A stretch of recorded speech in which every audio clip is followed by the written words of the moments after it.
असम के शिवसागर विधानसभा क्षेत्र में चुनावी माहौल के बीच असम गण परिषद एजीपी के अध्यक्ष अतुल बोरा ने जोरदार चुनाव प्रचार किया।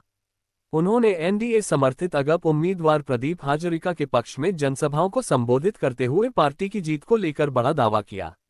अतुल बोरा ने कहा कि हम 100% जीत हासिल करेंगे। उन्होंने आगे दावा किया कि एनडीए गठबंधन 90 से 100 सीटें जीतने में सफल रहेगा। मुख्यमंत्री डॉक्टर हिमंत विश्व शर्मा के मियां संबंधी हालिया बयान से अल्पसंख्यक क्षेत्रों में एजीपी उम्मीदवारों को नुकसान होने की आशंका पर पूछे गए सवाल के जवाब में बोरा ने कहा कि अगप एक मजबूत पार्टी है और इसका किसी भी तरह का नकारात्मक असर उनके उम्मीदवारों पर नहीं पड़ेगा। वहीं भाजपा द्वारा शिवसागर में प्रदीप हाजरिका और कुशल देवरी को टिकट देने को लेकर उठे सवाल पर उन्होंने कहा कि यह कोई साजिश नहीं बल्कि चुनाव जीतने की रणनीति का हिस्सा है। कांग्रेस महासचिव प्रियंका गांधी के असम दौरे को लेकर भी उन्होंने कहा कि इससे चुनाव परिणाम पर कोई असर नहीं पड़ेगा। उन्होंने कांग्रेस पर निशाना साधते हुए कहा कि यह आजादी के समय से मौजूद पार्टी है, लंबे समय तक सत्ता में रही, लेकिन अब जनता का उस पर भरोसा नहीं रहा। उन्होंने ये भी कहा कि वर्तमान में मुख्यमंत्री डॉक्टर हिमंत विश्व शर्मा के नेतृत्व में असम तेजी से विकास कर रहा है। इसके अलावा उन्होंने अखिल पर निशाना साधते हुए कहा कि वह अपनी हार को लेकर पहले से आश्वस्त हैं और इसी वजह से उन्मादी जैसी हरकतें कर रहे हैं।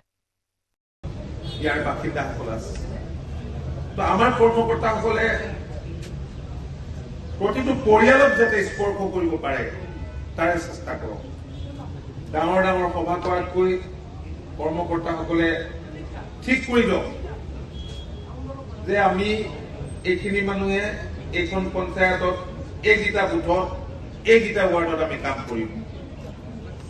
আমাৰ ভাতৃভগ্নী সংগঠনবোৰ আছে, যুৱ পৰিষদ, মহিলা পৰিষদ, ছাত্ৰ পৰিষদ, কৃষক পৰিষদ, ধৰ্মীয় সংখ্যালঘু। ইয়াত আচলতে আমাৰ সাংগঠনিক স্তৰটো অলপ সকলো ঠাইতে কেনে আছে মই নাজানো, কাৰণ এটা নতুন সমষ্টি আপোনালোকে জানে। পূৰ্বৰ আমগুৰি সমষ্টিৰ 13খন পঞ্চায়ত ইয়াত অন্তৰ্ভুক্ত হ'ল আৰু তেনেকৈ নতুন এটা সমষ্টি ইয়াত গঢ়লৈ উঠিল। ইয়াৰ কিছু অংশ বিমূঢ় হ'ল। এনেধৰণে সমষ্টিটো আকাৰ সলনি হ'ল। আকাৰ সলনি হোৱাৰ লগে লগে ইয়াৰ জনগাঁথনিৰ পৰিৱৰ্তন ঘটিল। সমষ্টিৰ আকাৰ সলনি হ'ল। মই ভাবো যে আমি এতিয়া দ্ৰুতগতিত জোৰদাৰকৈ ঘৰে ঘৰে নিৰ্বাচনী প্ৰচাৰত নামি পৰিব লাগে। এনেই ৰাস্তাই পদূলিয়ে গাড়ী লৈ ঘূৰিয়ে ফুলাত নাই। আমি মানুহক কানেক্ট কৰিব লাগে, আৰু আপোনালোকে দেখিছেই যে ডক্টৰ হিমন্ত বিশ্ব শৰ্মা ডাঙৰীয়াৰ সবল তথা দূৰদৰ্শী নেতৃত্বত যোৱা 5টা বছৰত ৰাজ্যখন দ্ৰুতগতিত বিকাশৰ দিশে ধাৱমান হৈছে, দ্ৰুতগতিত হৈছে। শত্ৰুও এই কথা স্বীকাৰ কৰিব। শিৱসাগৰ এখন ঐতিহাসিক ঠাই। শিৱসাগৰৰ মান মৰ্যাদা জনপ্ৰতিনিধিৰ ওপৰত বহু পৰিমাণে নিৰ্ভৰ কৰে। সৈতে আজি মিলিত হলো, তেওঁলোকক উৎসাহ জনাবলৈকে আহিলো, উৎসাহ যোগাবলৈকে।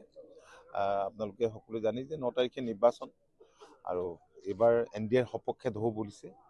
আৰু প্ৰদীপ হাজৰিকা ডাঙৰীয়া এগৰাকী সবল প্ৰাৰ্থী। পূৰ্বৰ তেখেত মন্ত্ৰীও আছিল, 5বাৰকৈ বিধায়ক আছিল আমগুৰি সমষ্টিৰ পৰা।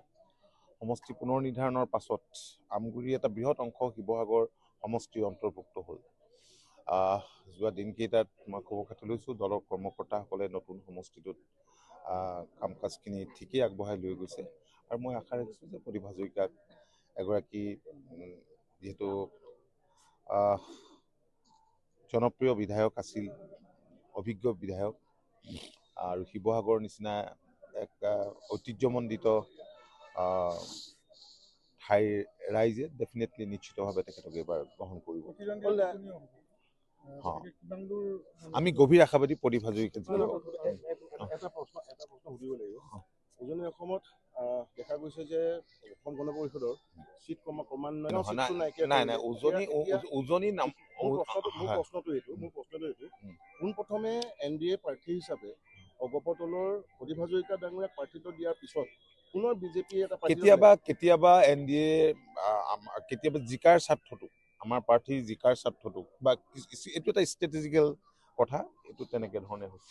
আৰু এইটো এই ক্ষেত্ৰত কি ক'ব যে 13টাকৈ সমষ্টিত আপোনালোকে সংখ্যালঘু সমষ্টিত প্ৰাৰ্থী তো আমিতো সংখ্যালঘু সংখ্যাগুৰু বুলি কেতিয়াও তেনেকুৱা দৃষ্টিৰে কথাও কোৱা নাই, আমি চিন্তাও নকৰোঁ। অসম গণ পৰিষদ দল এটা ছেকুলাৰ দল আৰু বৰাক ভেলীত আমাৰ 4জনকৈ আগৰ ধৰ্মীয় সংখ্যালঘুৰ বিধায়ক আছিল, বাকী অঞ্চলবিলাকতো আছিল। গতিকে এইটো কোনো তেনেকুৱা কথা নহয়। আজি শিৱসাগৰ জিলালৈ প্ৰিয়ংকা গান্ধী আহিছে, কিমান প্ৰভাৱ পেলাব? কোনো ধৰণৰ প্ৰভাৱ নপৰে। কংগ্ৰেছৰ ওপৰত ৰাইজৰ বিশ্বাস আৰু ভৰসা নাই, কাৰণ কংগ্ৰেছ দলটো দেশৰ স্বাধীনতা অনা দল আৰু দীঘলীয়া দিন শাসনত থকা দল। 2001ৰ পৰা 2016লৈকে ৰাজ্যখনত ক্ষমতাত আছিল আৰু সেই সময়ৰ শাসন আৰু বৰ্তমান সময়ৰ শাসনৰ মাজত আকাশ পাতাল পাৰ্থক্য আছে। ডক্টৰ হিমন্ত বিশ্ব শৰ্মা ডাঙৰীয়াৰ সবল নেতৃত্বত ৰাজ্যখন দ্ৰুত গতিত বিকাশৰ দিশে ধাৱমান হৈছে।